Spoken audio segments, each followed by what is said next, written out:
Bonjour et bienvenue dans mon journal de lecture. Aujourd'hui, un livre très fort, Filière de femmes de Anna Jouy.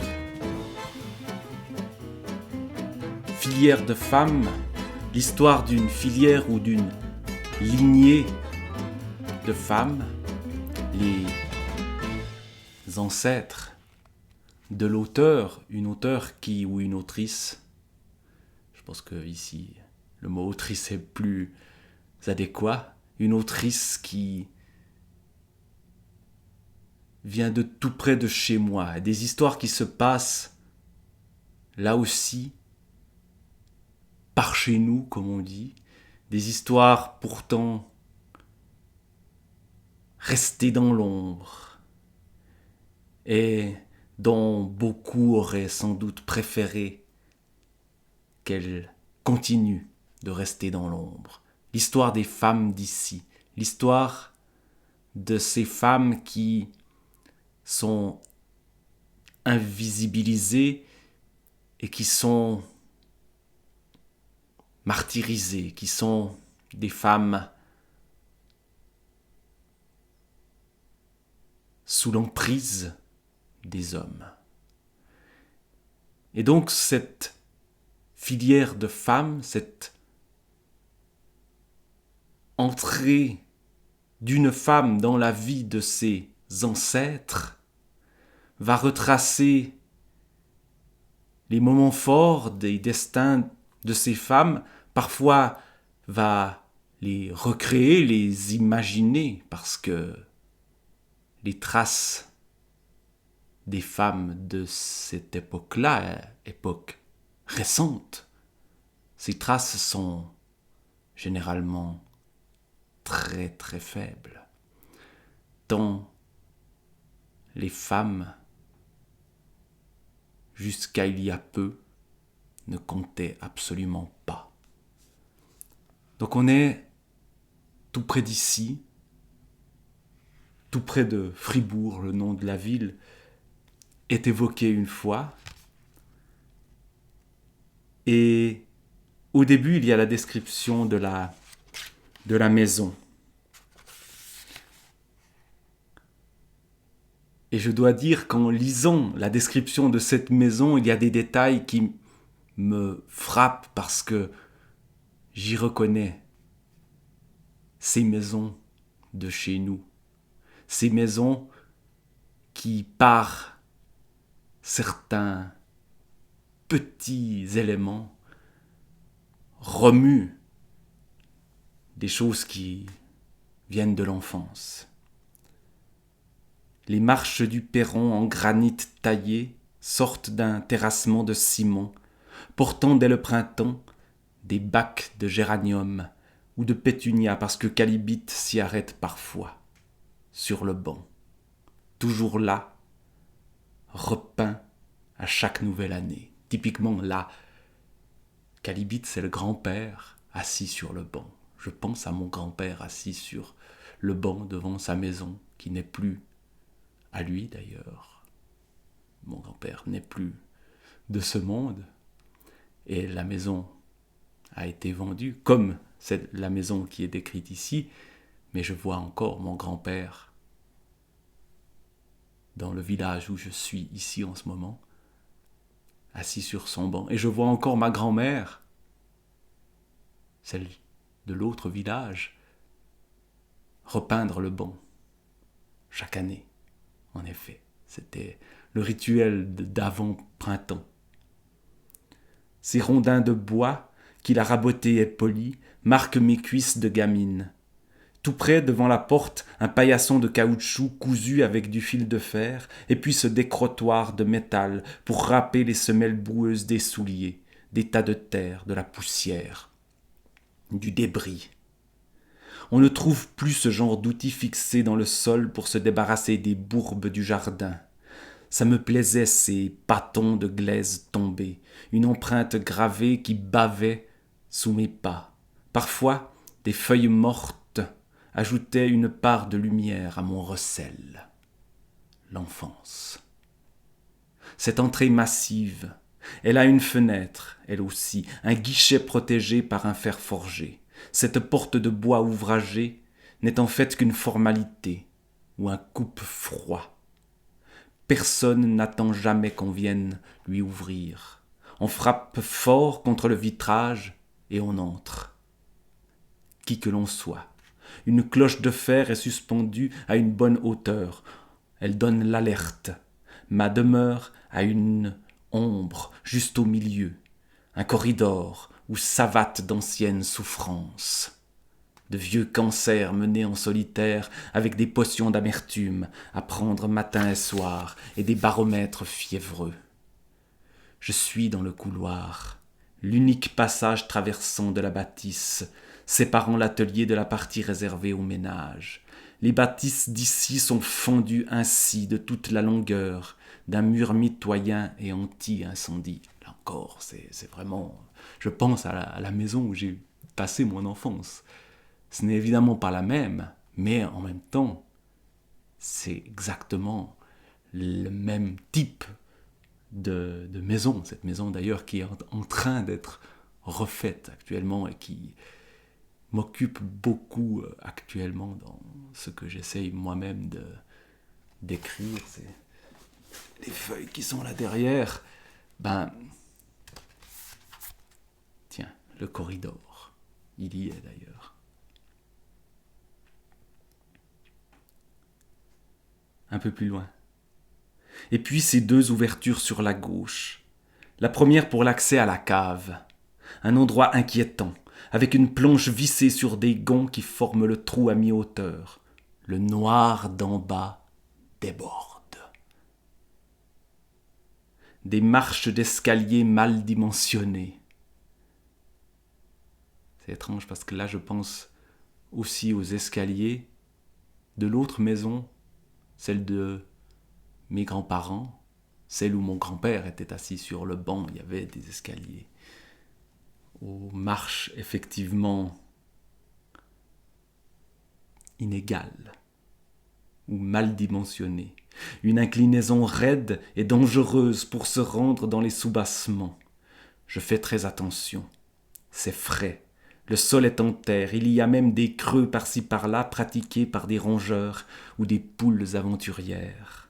Dans la cave, on conserve des boissons, des terrines emplies de choucroute, des fruits de garde, des bocaux de légumes ou de poires. Et encore une fois, l'odeur de la choucroute dans la cave. Quelque chose qui reste imprégné, presque une Madeleine de Proust à l'envers, c'est-à-dire qui réveille du sombre plutôt que du lumineux. Tout commence donc par ce lieu, et puis du lieu vont surgir les personnages, la lignée des femmes et des hommes, mais d'abord des femmes, qui ont fait de ce lieu une sorte de cloaque, qui y ont vécu des choses épouvantables et que l'auteur, que l'autrice va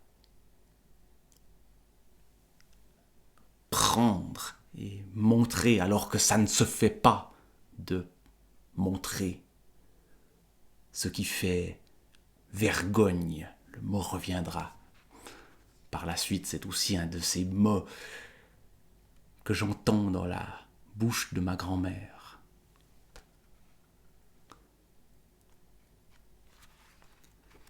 Allons voir un peu plus loin justement ces personnages. Et tout d'abord, le personnage de Hyacinthe Céline, mais qui a voulu qu'on l'appelle par ce nom d'homme, Hyacinthe, la souche femme.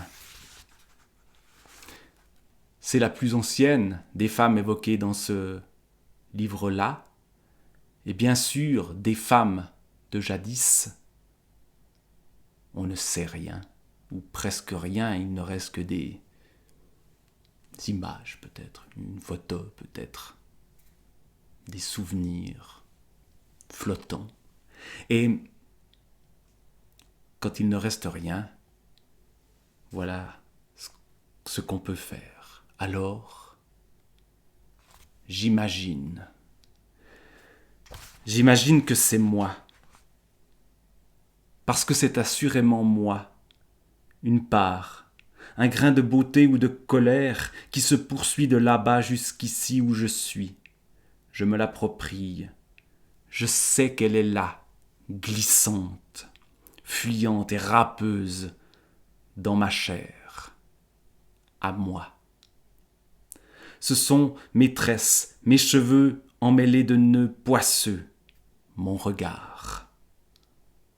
C'est ma peau, ma tournure, la forme têtue de mon menton et mes mains aussi, avec dedans des lignes qui tracent fort le chahut, la violence.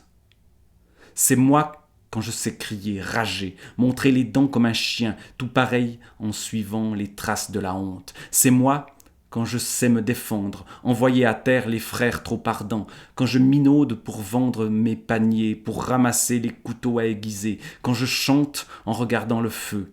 Tout cela dans n'importe quel ordre. Cette femme, c'est moi quand je suis libre, avant ce temps de crucifix effrayants levés sur les fautes, ces pénitences sordides, ces trouilles à pisser dans les confessionnaux, parce qu'il faut attendre des quarts et des demi pour avouer des peccadilles sans intérêt pour le diable. Et là, il y a une thématique qui est sous-jacente dans ce livre-là, même si Anna Jouy n'insiste pas trop sur ceci, je sais, pour vivre dans les mêmes lieux, quelle a été, à Fribourg, l'emprise de l'Église sur, d'abord, les femmes. Ça a été terrible, terrible. Et je repense d'ailleurs à la même grand-mère, ma marraine, qui repeignait le banc quand je dis ceci. Et puis les hommes. Il y a les femmes et il y a les hommes. Les hommes qui règnent en maître sur ces femmes. Et quand ces hommes sont des monstres, quand ces hommes sont violents, dans tous les sens de ce mot violent, alors pour les femmes, qu'est-ce qu'il reste? Qu'est-ce que c'est que leur vie? Avec des gens comme ce terrible personnage qui s'appelle Isidore. Isidore hante les dires. Isidore boit. Il boit beaucoup et il fait tout ce qu'il faut pour ça. La femme, ce n'est rien. C'est une esclave. Va savoir. Elle est là, mais quoi? C'est lui le maître. Il est mauvais, méchant et mauvais. Un homme inhumain. Isidore, il frappe, il boit, il cogne. Isidore, il hurle, il boit et il hisse la haine dans la maison. Il a des fils et une fille, Emma, qui doivent lui obéir, qui doivent se soumettre. La fille lui appartient. Il n'a cure que ce soit interdit, que Dieu ne le permette pas, que les hommes non plus. Mère et fille sont à lui. Il en fait ce que bon lui semble. Il les tripote, les viole, les tape, si bon lui semble.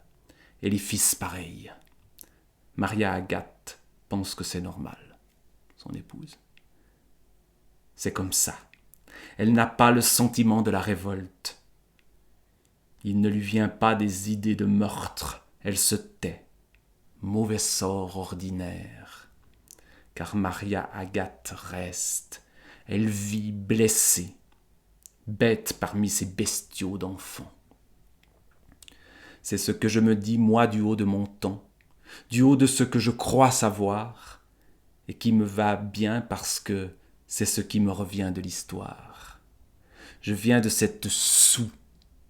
Quelque part avant, mon arbre plonge ses racines dans cette boue humaine dont je ne saurais dire si on peut ou non la juger. J'en porte la marque indélébile, des entailles dans l'être qui sont comme des cicatrices de l'ordure. Une force dans les images employées par Anna Jouy ici, qui écrit aussi et surtout de la poésie. Quand on lit des passages comme ceci, ça se sent, mais c'est sans concession. On n'enjolive pas, au contraire. On dit dans leur brutalité les choses qu'il y a à dire. Et ensuite, ces choses-là vont être décrites et racontées de manière terrible. Mais je vais passer là-dessus sur Emma qui est la fille d'Isidore, violée par Isidore. Elle le dit dans le passage dont je viens de lire un extrait. Emma, la grand-mère, en fait, je crois, si j'ai bien suivi, qui est décrite plus tard avec cette chose non, c'est pas le bon terme, avec cette présence du corps, les femmes résumées à leur corps, les femmes qui ne sont qu'un corps et qui finalement n'ont pas le choix que de haïr ce corps auquel on les réduit. Emma, c'est par le corps qu'elle m'intéresse, qu'elle me tient. Son corps, un corps qui raconte, un corps qui vous besogne, qui fait le lien.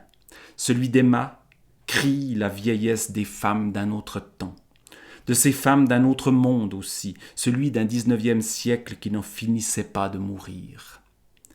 Une vieillesse de la chair qui prenait si vite la quarantaine venue.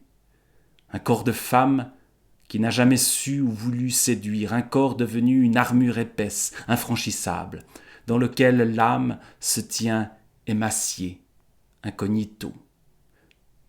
Ne me touchez plus. Ce corps qui est ce que j'ai connu d'elle, est lui seul.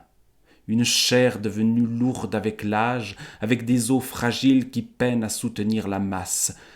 Ses cheveux assez longs, blancs jaunis, en chignon au ras de la nuque, poitrine pesante, en tablier, et une trentaine de centimètres de jambes sortant de dessous ses jupes. Le visage n'est pas dur, il est rugueux.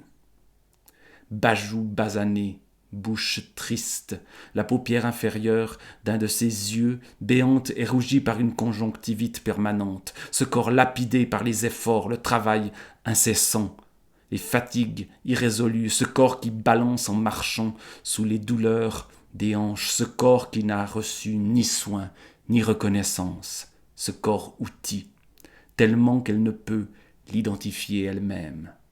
Emma.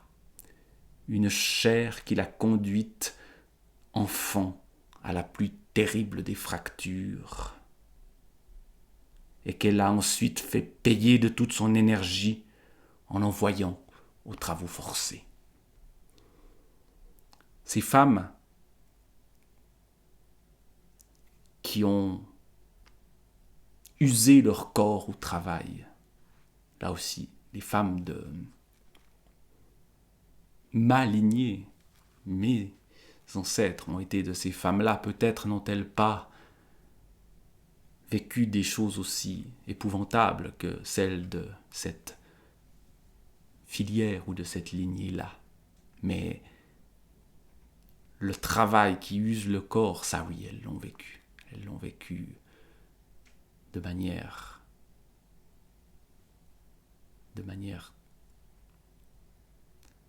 qu'on ne parvient sans doute pas à imaginer aujourd'hui. Et les hommes dans tout ça, il y a bien sûr des Isidore, des hommes qui sont les bourreaux de ces femmes. Et il y a les autres hommes victimes dans ceci. Et il ne s'agit pas, dans ce livre-là, d'opposer les hommes aux femmes et de dénoncer le mal comme étant le mal. Il y a par exemple Calibite, l'époux d'Emma. Ça fait quoi d'être un homme dans l'histoire des femmes? Il y a les rustres, les mâles de l'espèce, et puis les autres, les comme lui, des hommes sans pouvoir quand les femmes sont trop fortes. Il y a ceux qu'elles craignent, la peur dans le ventre, avec tous les mômes qu'on va leur balancer à chaque tirée, et puis ceux qu'elles vampirisent, qu'elles tiennent avec une main tordue sur la laisse, comme des chiens. Les hommes qui les baisent et les hommes baisés. Ceux qui attendent la nuit, rôdent affamés autour du lit des épouses quand elles leur tournent le dos, juste au moment où ils vont grimper sur leur ventre. Alors les uns ragent et frappent, et les autres disparaissent à chaque défaite dans des soues interdites, des fonds de bouteilles, la lie, quoi. Ça fait quoi d'être le maître quand ça peut pas? Bonté. Emma l'a carrément jeté. À cause de son ventre, à cause de son sexe plein de dents. Elle lui a foutu des cornes de diable, démon fornicateur. C'est pas lui le fauteur de troubles, pas lui le violeur, pas lui. Il n'est pas de la lignée de ces hommes.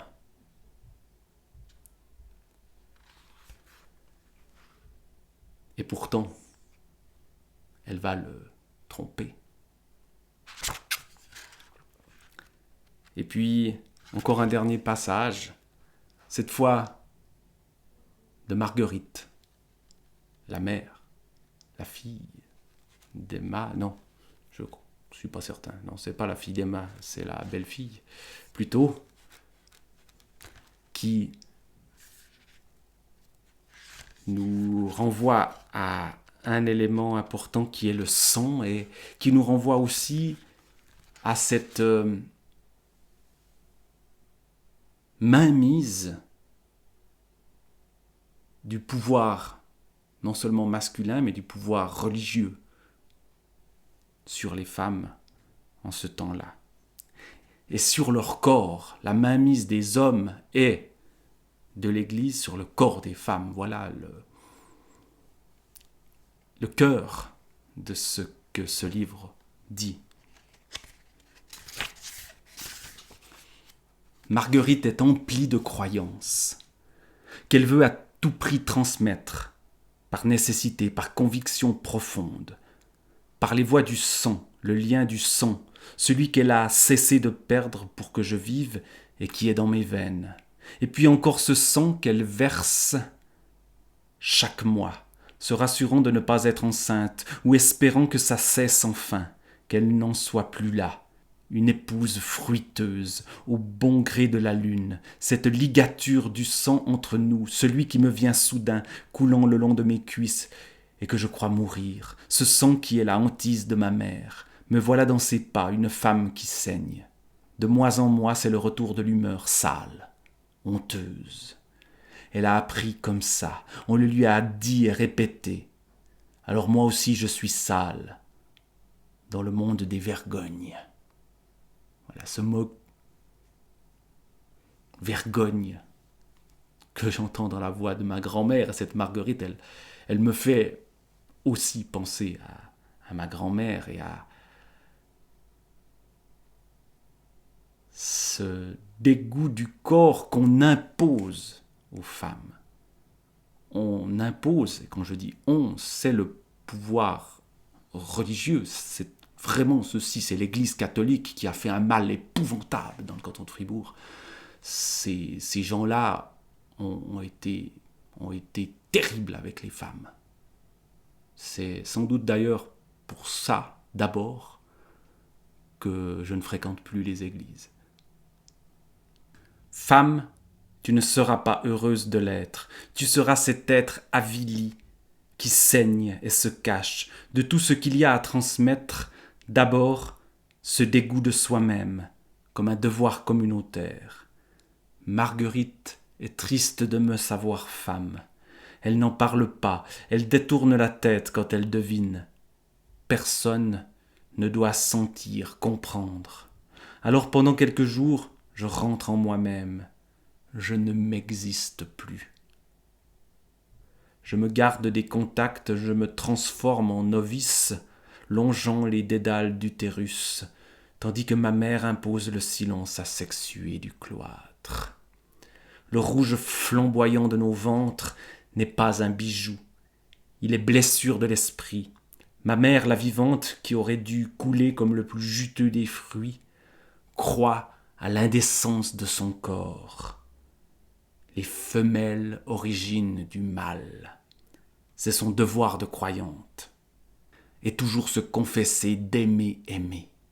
Marguerite, c'est à qui tout est donné, engluée, religieuse, puritaine. Que connaît ma mère des hommes, si ce n'est ce qu'ont laissé apparaître les promiscuités de son enfance, quand la flopée de gosses s'entassait dans la même chambre, tandis que leur père besognait rude pour donner au ciel une âme de plus. Elle en a appris les appétits, les péchés de chair, ceux que les prêtres arrachent de la bouche quand ils tiennent leurs ouailles à genoux dans les isoloirs. Elle a appris qu'il fallait se purifier de ces choses dégoûtantes, nécessaires, mais dégoûtante. Faire l'amour est un projet qui échappe à l'âme parfois pour tomber dans le ventre. Alors Marguerite est tenaillée encore entre le plaisir et la chasteté que réclame l'Église. Oui, pauvre gamine des démons obscènes du siècle. Petite, on hésite à la donner. Sa marraine n'a pas d'enfant, ce serait un bon geste. On hésite, mais Marguerite préfère le tas chaud de ses frères et sœurs à la tendresse oppressante de Léonie. Et je m'arrête là. Dans cette évocation de ces femmes d'ici, de ces femmes d'où vient Anna Jouy, mais ces femmes, ce sont aussi celles d'où je viens. Ce ne sont pas les mêmes. Mais oui, ce sont fondamentalement les mêmes. Elles ont vécu, les femmes d'ici. Chacune à leur façon. Ce que raconte avec force ce très très beau livre, un livre extrêmement fort, Filière de femmes, Anna Jouy.